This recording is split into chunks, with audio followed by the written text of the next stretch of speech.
Welcome back to the Innovative Agency, everybody. Sharon Toerek here with you today again. And I'm feeling a little bit meta about today's conversation. Jeff Brecker, who is going to be our guest in just a moment, and I can't wait to introduce him to you. We've bonded over pinball, of all things, and I'll tell you more about that in a second. But um, the name of the show is Innovative Agency, and I was realizing as I was getting ready for today's conversation that we don't have a chance to really talk about innovation and what it really means in agency land very often on the show. We talk about innovative things, we talk about your businesses from different angles and how to make them innovative, whether that's technology or business development or operations. But what does it mean now, as we're sitting here having this conversation or about to at the beginning of 2026, to be an innovative agency? And I can't think of a better person to have this conversation with than Jeff Brecker, who is a partner of Siberia, which is a digital innovation firm um, in the US, based in, I think, a couple different cities. I think Jeff is a Chicagoan, but I think the I am. agency is actually in New York. Am I right about that? Yes, yes. We Okay, have good. we have two locations in New York, one in Brooklyn, one in Manhattan. But we have actually resources globally, which is nice. Hmm. But we are distributed, so I'm in Chicago. Let's take a step back for a second. Sure. You've been in the brand and in the agency game for a while. You've worked with some pretty large and pretty impressive agencies. So let's talk a minute about sort of your pathway to where you are now and some of the experiences you had prior to Sure. this. You've been on the brand side, you've been on the agency side, right? I have. I got started, and I don't want to age myself too much, but I Somebody got. has to. I agree. I got started in, when the dot-com first started happening within agencies. My first Mhm. real agency gig was at the uh, now it's no longer around, but DDB in New York Mhm. with DDB Digital, which eventually became Travel DDB, which just eventually became DDB. So it Yeah. all came full circle. RIP DDB. Exactly. Um, uh, Worked in both New York and Chicago. Um, and then went over to Leo Burnett and worked within their um, digital offering at the time. Um, Moved back to New York and worked at Ogilvy Interactive. See, there's a theme to all these digital offerings within the holding companies. And then in New York and then Chicago, back to Leo Burnett, and then um, went smaller side, I guess, Mhm. running a digital company called Digital Kitchen that did a lot of Hollywood work, a lot of experiential. Got a phone call from Bob Greenberg, who I respected and loved ever since I was a kid in the 80s watching movies, to help him build and grow and run RGA in Chicago, which I did for about 7 years. And then went to Kimberly Clark on the brand side, Mhm. running their global creative content and design for all of their brands and all their locations. Um, COVID hit, lots of changes. Um, Ended up going to a company called Envoy. Actually, was running their experiential arm, digital arm, production arm called Leviathan that eventually got rolled up into Envoy and became Envoy holistically. And now I'm the partner innovation and growth at Siberia. So that's a long way, but that's That is but it is a rare view or a rare vantage point from which to view how innovation is defined in marketing and in the marketing services space. And you've had a chance to see it from the client slash brand side as well as the agency side. And I've never practiced law for agencies during a period of time during which there has been so much dynamism, should I say, or so much in the air about defining what it really means to be innovative um, as an agency. And I feel like if I'm going to call my show the Innovative Agency, then it's good to talk about that every once in a while or to think about what does it mean? now to really be innovative. I'm sure for some folks listening, it's going to mean staying on top of AI. And I'm sure there's just as many people listening who are rolling their eyes at that statement and thinking innovation has nothing to do with the particular technology we're talking about. It's about, the strength of human ideas and iteration. And so I guess I started there, which is as a partner in charge of innovation at an innovation digital agency. What do you think it means to be innovative as an agency for brands in 2026? I think it's the most important piece is taking a step back outside of what you're doing and really looking at what it is that needs to be solved, what it is that your clients need, like where do they need to be? Where is the friction piece? What Mhm. needs to be solved?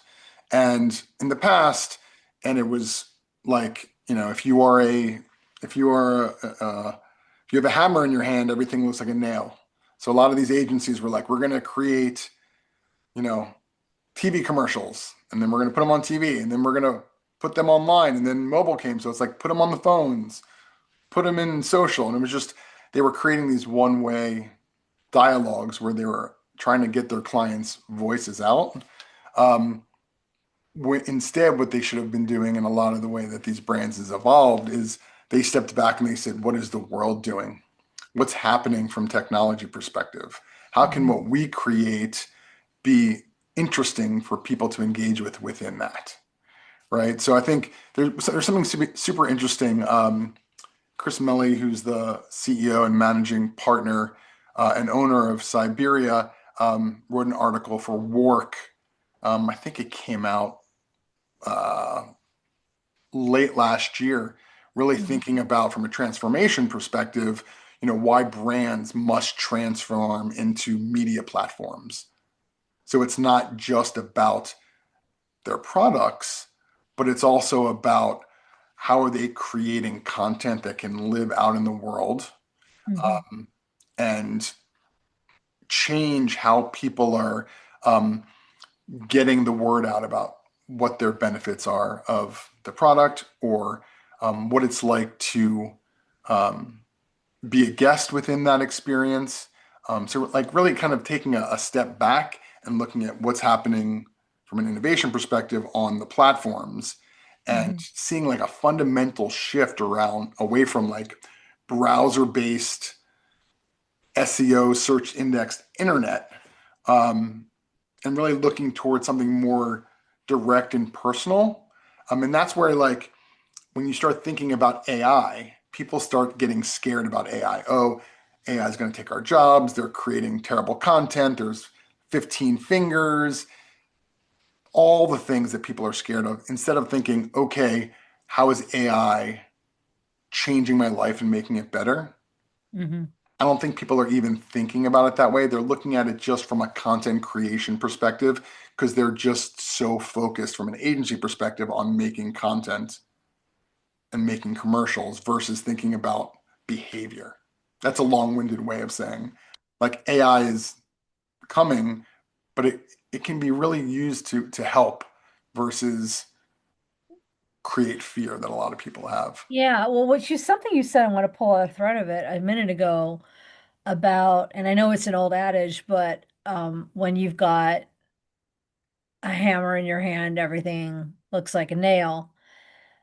I wonder sometimes if that's the way we're having the conversations right now in business and in general, but particularly in the agency land about AI, is that we feel like the expectation has elevated to leading with how AI fits in to whatever solution an agency is going to put forward to solve the business problem or meet an opportunity of the client, instead of talking about what the desired end goal or the desired end definition of success really is. And this is really not any different in my experience anyway, and I'd be curious about your perspective.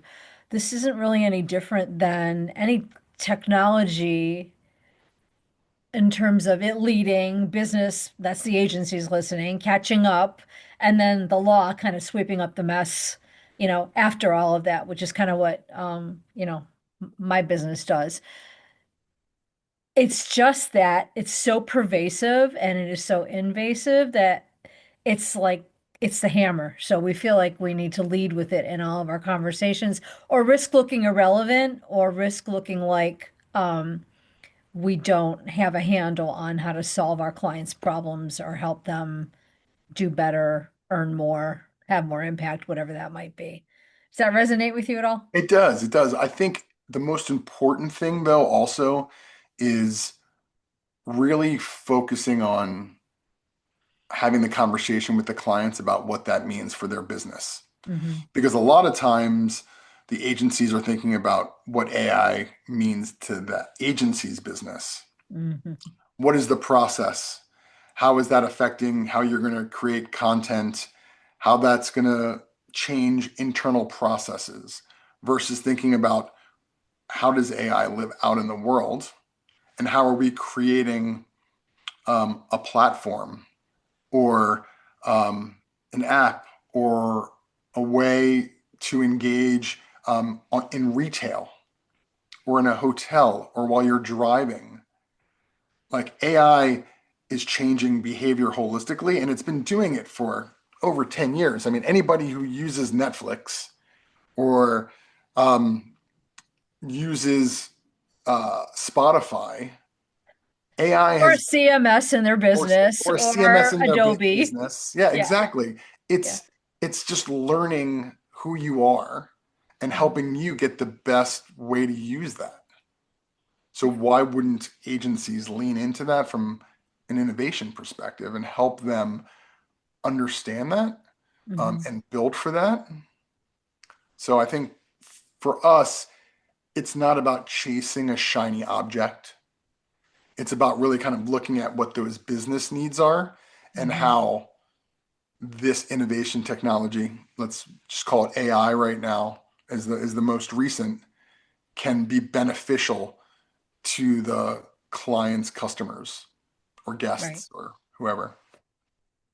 Do you find you have a large part of your responsibility is, I am assuming, growth, revenue, for uh, Siberia. Do you find that clients are leaning in more and earlier in the course of your potential relationships with them with AI-based questions? Are they coming to you sort of asking how you plan to weave this in, or have you not seen a shift sort of in the conversation about are they still coming to you like they always have with a problem and asking you how to solve it, or are they leaning in and asking you how AI is going to weave into everything? I think a little bit of both. Mm, I think um, people have always come to Siberia um, specifically to think about how they could solve problems. And they typically are in one of two camps. We are a Fortune 500 company. Technology is disrupting the industry, and we need a new way to pivot and take a big swing so we can stay relevant, so we can engage. Or on the other end of the spectrum, they're a startup or a new offering that's out to market, and they need to figure out how are we positioning ourselves within this category. mhm, So the questions are more based on how they're going to show up in the world and where they're going to live in the world and mhm, how we can help them through research, through prototyping, through testing and learning and trying. A lot of times AI is part of that. They'll mention it, but it won't be a direct ask. Most of the time, it's used to help them get to a solution. And mhm, then once that solution is created, implement it in delivering something that's using AI to allow them to connect mhm. with either a launch coming to market or just completely pivoting and changing. Yeah, that makes sense. And another fear I hear expressed, and it's not completely unfounded because this is happening in some business development conversations, but another fear I hear expressed by agency owners or anybody within agencies who's responsible for revenue or growth is um, an increased expectation on the part of potential clients or clients who have potential new projects that they get more without paying more, or that the pricing pressure needs to be applied so that AI can be inserted as a reason for paying less for a particular result than they might have expected to. Based on your experience and who you talk with in your industry, and are you seeing clients coming to the table more with these expectations in these conversations? What's funny is I'm seeing, I might put it on the agencies. I think the agencies are trying to look for advantages. Interesting. Okay, And tell me more. I mean, this is, just seeing how when RFPs come through and pitches happen, Mhm. um, you're looking for advantages. And where those advantages, especially when you're looking at scale, AI, when you're looking at scale, can really make a direct impact on how much something's going to cost. Mhm. And I think it's less around the clients asking for this and more about the competitive set forcing it upon each other, Interesting. and really figuring it out from a um, like large scale pricing Hmm. benefit that agencies are leaning in, especially within their production teams, Hmm. because they're not going to get those big budgets anymore to create those $20 million commercials or $10 million commercials and have those, think about all the people that are building 3D or doing liquid. And there's all of these companies that would, were, out there, like the mill, for example, um, that were doing high-end production that now AI is coming in and kind of changing how that work is and how long it takes to get there and how many team members. So the Hmm. agencies are looking at that and they're saying, I guess we can lower our pricing, or, that's how we're going to get a competitive edge versus living in the past of how people were doing content or creative 5 years ago, 3 years ago. So, does that feel like a neutral fact to you, or do you think that's necessarily positive or negative? Or because I feel like I could read that a couple different ways, right? It's a race to the bottom on the one hand, but on the other hand, maybe it's freeing them up to do work that's more strategic or more profitable, or I don't know. I would love your perspective You as know, someone who's partner in an agency about that. I mean, it's interesting because being at Siberia now, for us, it's really about that strategy piece Mhm. and being very knowledgeable of what's going out there and what can be done and setting up the stage for our clients. So like, well, a lot of, I think I said this to you earlier, um, but like, while a healthy mix of companies come to us to explore like transformation and innovation work, a lot of them are still struggling to get the basics down, Mhm. right? So it's like, how can we help them block and tackle as much as we can do that big leap work? And AI is part of that and helping them with that.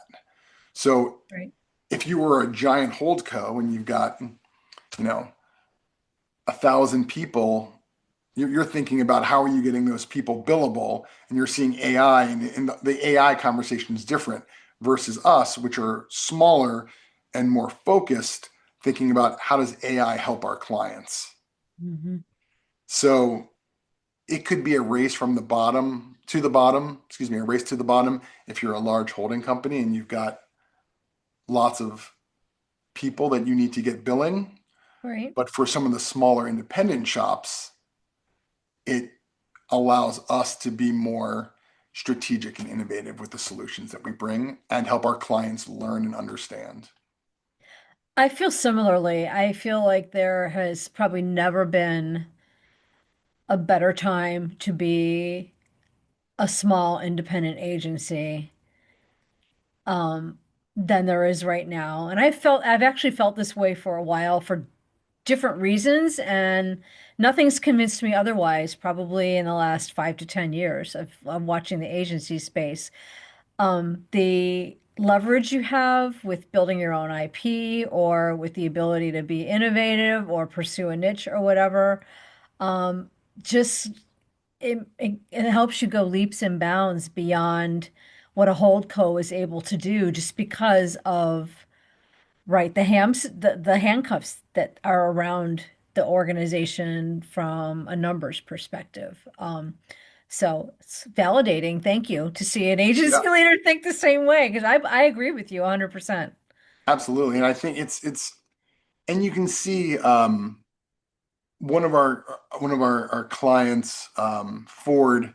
Um, we help them do a website called Forward from the Road. I'm not going to get into the whole case study. If someone wants it, they can go to the website and look at it. Um, but it was really about connecting like cars, community, culture, people that love it, getting that information out there and helping them understand how to become a publisher and deliver that stuff out there. And then, you know, next thing you know, like last week, Time Magazine puts America's most iconic companies out there, and they're number one. Ford's Hmm. number one, right? It's on top of Apple, it's on top of Nike, and I think they're looking at things holistically from how they're engaging with their consumer in a way that um, you haven't seen it done in the past, especially in the auto industry. That was Hmm. very specific on how they were innovating and how they were talking to their consumers and all of those pieces. So for us, it's like that's like the perfect example of them taking a step, them thinking about things differently, them building communities, and then being recognized by not like an Ad Age or a Wired or something like that, but by Time Magazine Yeah. holistically, which is nice. Yeah. Well, I'm glad you mentioned that example because I've been thinking a lot about how in what innovation means in terms of its ability to foster human connectedness or emotional resonance or whatever you want to call it, just keeping the humans in the loop in marketing and in the work that agencies do. Because I think we're feeling this dual pressure of not getting behind on the technology, but then also there's this gap or this absence, right, on the part of the consumer or the people who are actually making buying decisions, between them and between the brands that agencies are, engaged to sort of grow.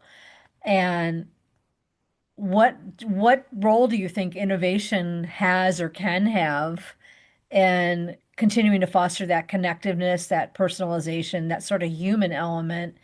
And because the work we do, and one of the reasons I've always personally been passionate about the work agencies does, it's art and commerce and culture all kind of blended into one. And for that, you need human reaction to it. And so, what role does innovation play in all of that today as we're sitting here talking about it?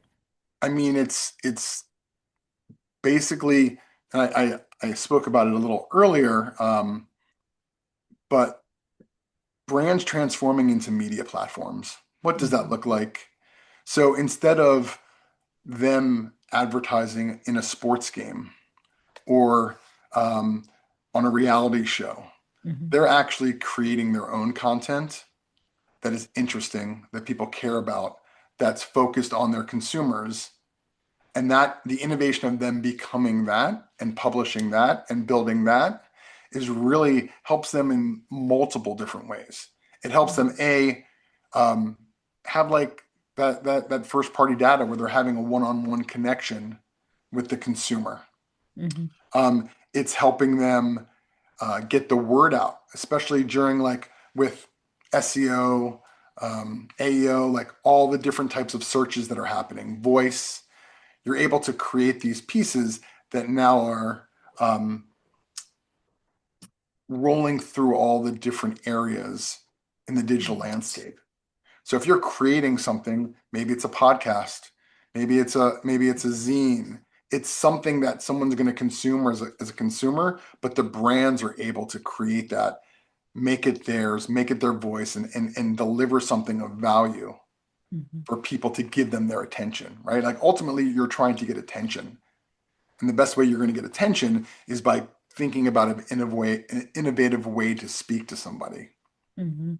right? It's like, what was that? One of the first commercials, like soap, soap commercials because they were soap operas, right? Mhm. Like I don't even know if kids today realize that soap operas, even if they watch soap operas, I don't even know if they Yeah, know the what that original is anymore, content marketing. right? Yep. Yeah, I don't think they even know, but like that's literally innovation at its like finest. TV's created, oh my gosh, what's going to happen here? It's not like a print ad that's in the newspaper. We're going to Yeah. create soap operas that the soap's going to sponsor. Right. It's Right. just it just evolves from that. I very much agree that that every brand needs to be thinking about itself as a media outlet, no matter how small the brand is. And that can mean, a very concentrated way of communicating with an audience, or it can mean having a lot of channels and spending a lot of money on them. But it seems to me that using technology to be more effective or efficient and either creating the content that you get out to these people um or distributing it somehow. It's very Back to the Future to me. And what I mean by that is when I think about or when I listen to experts talk about AEO, GEO now, Yeah. um, we're almost completely flipping on its head what we've been told over the last, I don't know, 5 years, 10 years, which is, you don't build your house on rented real estate. You own your own channels. But now I feel like it's diffusing a little bit where if you want to be found on AI, you've got to be out there and talking to your people and getting your media out there in different ways and channel. And that's feels like such a Back to the Future communications or PR strategy to me, but that seems to be what's working. I mean, are you experiencing that with your clients as well? Um, it's interesting because when you start thinking about those paid media plays, um, we look at it as more paid media driving interest Yeah. into different places Not, within. that's a good point. Not paid, but placed, like using other channels. Like, for example, me being So on another, like own channels or earn channels, like yes, earn channels, yeah. Yeah. So So placing much in more, it. yeah. So much more critical now than, 5 years ago. Exactly, because you have all of these other platforms that are looking at um, how those conversations are happening and where they're happening, Right. right? So it's like even though you're on Instagram or you're on TikTok, I mean, you look at TikTok in itself, like TikTok was just from an innovation perspective, it was interesting. It was a few years ago. I was talking to somebody about this, that they went out and they started buying all these distribution centers. And everybody's like, that's odd. Hmm. And for me, I'm thinking, oh my gosh, if I'm Amazon and I'm seeing TikTok buying distribution centers, you're thinking they're going to make a play for commerce. Yeah. And all of a sudden, TikTok shops, all the different pieces. And then what you have is the AI is understanding what is your behavior, Hmm. understanding who you are, serving that up. And people aren't even going to websites at that point. They're just going straight to the shop and having it distributed from them. Right. Right. Well, yeah, you've got experts in the industry. I mean, definitely Gary Vaynerchuk for sure is doubled down, tripled down, quadrupled down on social shopping. Oh yeah. Absolutely. Yeah. I mean, it's pretty amazing. It's like when I watch a show, I mean, I saw when I first started noticing it, it was Yellowstone more than anything because like, Hmm. Yellowstone, like you watch the TV show and then all of a sudden everywhere on all your social, you can buy those different pieces on the MTV store if that's Yeah, yeah, yeah. even exists anymore. And then Stranger Things, and it just starts, you know, getting more and more. But then the question is like, are you as a brand, like if you just step in and be like, oh, that's the shiny product, I'm going to try to get in on that trend. But if your core consumer doesn't behave like that, Hmm. then you're not really going to be able to deliver uh, uh, the results they're looking for, right? So then you kind of flip it on its head, and you say, okay, let's use AI more for listening or understanding and doing research and really kind of digging into the deep pieces of that. It's much more helpful. Hmm. Got it. So, for the agency owners and leaders who are listening to our conversation, what are you seeing ahead for the next 12 to 18 months in agency land? What do you feel like innovation is going to mean and what they're going to need to know, notice, or the conversations they might have to have either internally or with clients about innovation and its role in marketing over the near future? I mean, we've talked a lot about that up until Yeah. now. I mean, you know, What are you seeing in your crystal ball in terms of what brands are going to expect from agencies? Maybe let's start there. yeah, I mean, what brands are going to expect from agencies are a um, way for them an understanding of how their customers and their consumers and their guests are engaging with AI, with voice, with smart TVs, with their phones, and being able to deliver um, content and campaigns that can live within those in a seamless fashion. Because Hmm. ideally, when you create these things, it's just integrated into your life versus showing up as a marketing campaign or a brand campaign or something like that. So it's Got it. something that they're weaving into the day-to-day behaviors that make it easy. So they don't even So, create ways for customers and clients, customers and guests to not even know yeah. that it's marketing or advertising. So that feels to me like more than ever, you have to know more about your client's customers even than you know about the client. Um, 100%. Like that's yeah. the key. That's where the strategy and AI can really help you look and understand what that need is and that ask. Yeah, I find that optimistic because I think you can play there no matter what size agency you are. Absolutely. And I'm a And, huge fan of solutions or tips that scale at any size of an agency because I think that means there's opportunity for everybody. and that keeps the humanity there. So that's the key piece is that while AI is replacing some things, ultimately there's a human there that's making decisions, that's putting Mhm. the inputs in. It could be moving faster, they could be making things happen easier, but the at its core, keeping humanity really linked into that is the ultimate um, push for the industry and savior for the industry. I can't think of a better place to drop the mic than there. That is, I think, awesome advice for anyone who's in the agency business and helping their clients grow, do better, do more.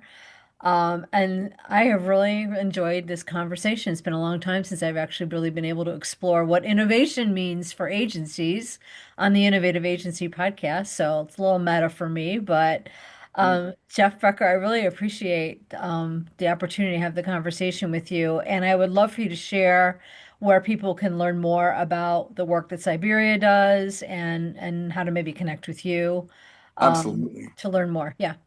Um, the website's siberia.io, Mhm. Siberia.io. That has our services, work, notes of how we're thinking about things. And there's links on there. They can email me at jeff@siberia.io, or if they want to just reach out and say hi, business at Siberia.io. Amazing. Such a great conversation. Jeff Brecker, thank you so much for sharing time with me on the Absolutely. Innovative Agency today. And thanks to all of you who are listening and watching. We appreciate you. And until we all get together again, everybody stay well. Take care.